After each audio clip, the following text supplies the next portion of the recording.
छात्रों छात्राओं,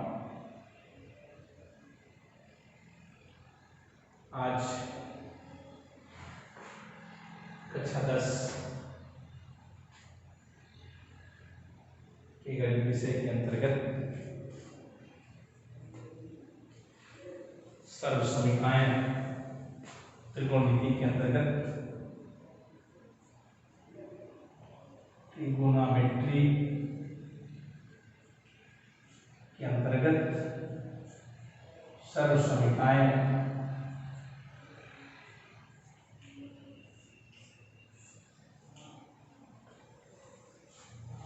अर्थात सर्वसमीका की चर्चा करें।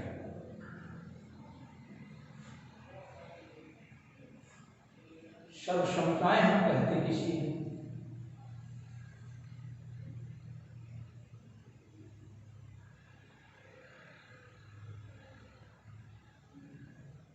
ऐसा सूत्र या ऐसा रिलेशंस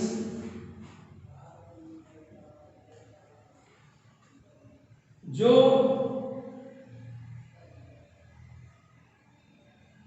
उस दिए जाने वाले प्रत्येक चर राशि के लिए संतुष्ट होता है,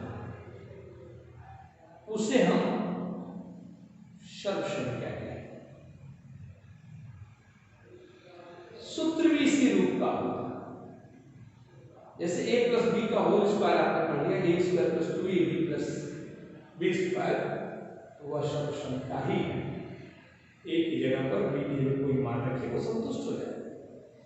लेकिन इस दिए जाने वाले त्रिकोणमितीय फलन में, चूंकि त्रिकोणमितीय फलन की वैल्यू उसके कोण के अनुपस्थिति में वैल्यूलेस हो जाएगी, उसका कोई मान नहीं पता चलता है। अर्थात किसी भी त्रिकोणमितीय फलनों के ऐसे रिलेशंस, ऐसे संबंध जो प्रत्येक कोण के मान के लिए संतुष्ट होता है, उसे आप त्रिकोणमितीय सर्वसमीका कहते हैं। अर्थात प्रत्येक कोणों के मान के लिए संतुष्ट होने का मतलब क्या है? कोई ऐसा रिलेशन आप लिख दें जो 1 डिग्री के लिए, जो 30 डिग्री के लिए, जो 40 के लिए, 45 के लिए, 42 के लिए, 90 के लिए, 180 के लिए, 360 के लिए सभी मानों की बात करते हैं, तो ऐसी परिस्थिति में जो मान हम प्राप्त करेंगे उसे हम सर्वसमीका कहते हैं। और ये सर्वसमीकाएं किस रूप में होती हैं, उसी को थोड़ा सा बात करेंगे। जिन सर्वसमीकाओं की चर्चा करनी है, शुरू में मैंने चर्चा किया था, त्रिकोणमितीय गणित की एक ऐसी शाखाओं के रूप में भी शुमार है जिसमें पूर्व के सूत्रों का उपयोग करके बहुत सारे सूत्र भी प्राप्त किए जाते हैं। उदाहरण देता हूं, जैसे मुझे लिखना हो साइन स्क्वायर थीटा धन कास स्क्वायर थीटा, यह मान 1 होता है। कैसे? यह मान 1 कैसे होता है? यह एक सर्वसमीका है। क्यों सर्वसमीका है? क्योंकि थीटा के प्रत्येक मान के लिए वैल्यू 1 होगी। साइन स्क्वायर 40 धन कास स्क्वायर 40 बराबर 1, साइन स्क्वायर 45 धन कास स्क्वायर 45 बराबर 1। जो भी मान थीटा का दोनों समान होना चाहिए, यह मान सर्वथा संतुष्ट किया जाएगा। थीटा के प्रत्येक मान के लिए यह समीकरण सर्वथा सत्य होगा। It means left hand side और राइट हैंड साइड आपस में बराबर होंगे, तो यह एक सर्वसमीका के रूप में। आप क्या बताइए, साइन थीटा का जो पूर्व का मूल फार्मूला है, क्या पढ़े? लेफ्ट हैंड साइड से इसको देखते हैं। साइन थीटा को आपने पढ़ा है p/h, अर्थात लंब बटे कर परपेंडिकुलर अपॉन हाइपोटेनस, यह है इसका वर्ग है। इसके पहले एक बात बता दूं, sine square theta not equal to sine theta का होल, साइन थीटा स्क्वायर, अर्थात ये केवल थीटा के स्क्वायर नहीं हो सकता। This is equal to sine theta whole square, अर्थात साइन स्क्वायर थीटा का मान हो तो साइन थीटा का होल स्क्वायर होगा, न कि साइन थीटा स्क्वायर। ऐसी परिस्थिति में साइन स्क्वायर थीटा को हमने लिखा लंब बटे कर्ण का बल अर्थात p बटे h का होल स्क्वायर धन cos स्क्वायर थीटा अर्थात क्या लिख दिया b बटे h का होल स्क्वायर, क्योंकि क्या होता है आधार बटे कर्ण।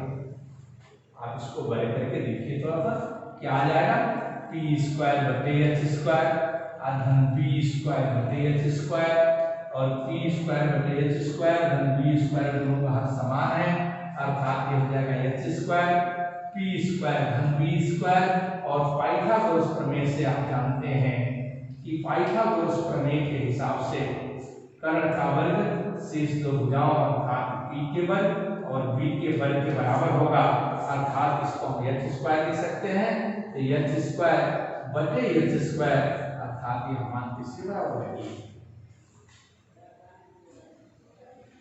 साइन स्क्वायर थीटा धन cos square theta this equal to एक सामान्य फार्मूले से इसका निश्चित देखिए जो मूल फार्मूला था, लेकिन अब देखिए केवल इसका वर्ग करके इसका वर्ग जोड़ के एक आ गया अर्थात ये के सर्वसंख्या प्राप्त हो गई और ये फार्मूला एक तरह से लगातार बहुत सारे फार्मूलों की उत्पत्ति करेगा, बहुत सारे फार्मूलों को देगा और इसके सिद्ध करने का तरीका भी आप देख रहे हैं काफी आसान अर्थात हमने पाइथागोरस प्रमेय का इस्तेमाल किया दोनों का वर्ग।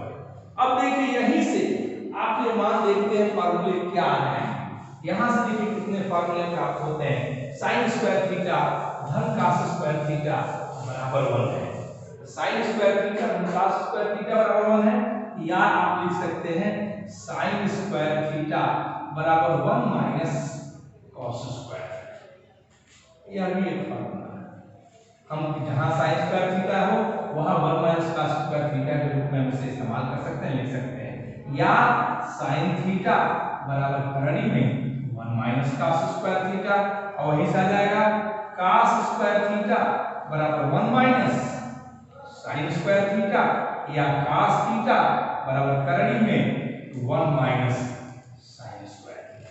ये सब फार्मूले हम इस्तेमाल करते हैं सूत्र के रूप में इस्तेमाल करते हैं। क्यों सर्वसंख्याओं को सूत्र के रूप में इस्तेमाल करते हैं क्योंकि ये प्रत्येक चरराशि यहाँ है आपकी थीटा है साइन और cos त्रिकोणमितीय फलन है, इस थीटा के प्रत्येक मान के लिए सर्वथा सत्य होता है, इसलिए इसे हम सर्वसंख्या के रूप में सूत्र के रूप में भी इस्तेमाल कर सकते हैं और प्रत्येक सर्वसंख्या एज ए फार्मूला हम इस्तेमाल करते हैं किया जाता है। तो cos थीटा का ये एक फार्मूला। दूसरी चीज आप पहले 9th में पढ़े होंगे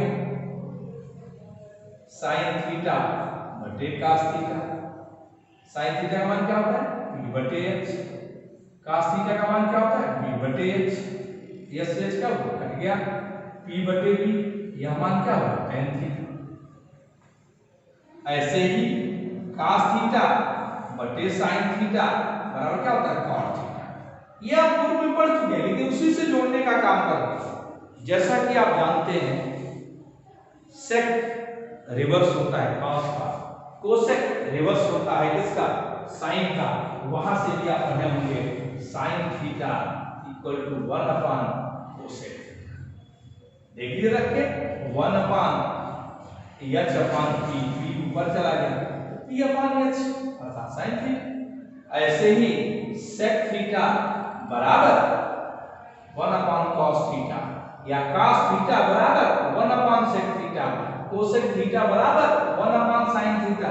एक क्लास 9th में आपने पढ़ा होगा त्रिकोणमितीय आयत में, तो अच्छी बात है, नहीं पढ़े तो जान लीजिए sin theta equal to 1 upon cosec theta, sec theta equal to 1 upon cos theta. ये आप सिद्ध करना चाहें तो कर भी सकते हैं 1 upon cosec theta, 1 upon cosec का मान कर्ण बटे लंब ऊपर चला गया लंब बटे कर्ण, यही मान आपका sin थीटा का होता है।